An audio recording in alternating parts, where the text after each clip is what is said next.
In the world of cloud computing, two characteristics are vital for success: scalability and reliability. While they serve distinct purposes, they work together to ensure cloud services meet user demands effectively without drops in performance.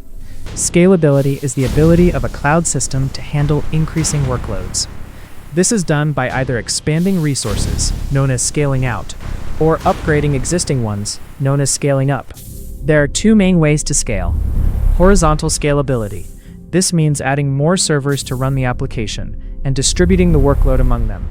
It's great for high availability and near zero downtime, though it requires complex tools like load balancing and microservices. Vertical scalability. This involves increasing the capacity of a single server by adding more CPU, RAM, or disk space. It can handle requests faster, but it has physical limits.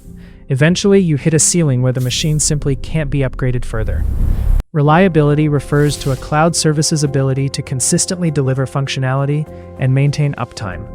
This ensures that applications perform as expected, while minimizing disruptions. Visual prompt, icons for redundancy, fault tolerance, and disaster recovery appearing on screen. Voiceover. To achieve this, cloud providers invest in robust infrastructure, using redundancy, disaster recovery, and failover mechanisms to protect your data. Imagine a financial institution storing critical customer data. To ensure reliability, the provider might store that data in multiple data centers across different geographical regions. If one center experiences an outage, the data remains accessible from other locations, keeping transactions running smoothly. Whether you are scaling up for power or scaling out for reach, reliability is what keeps the lights on. If this breakdown helped you, hit that like button and subscribe for more cloud computing insights.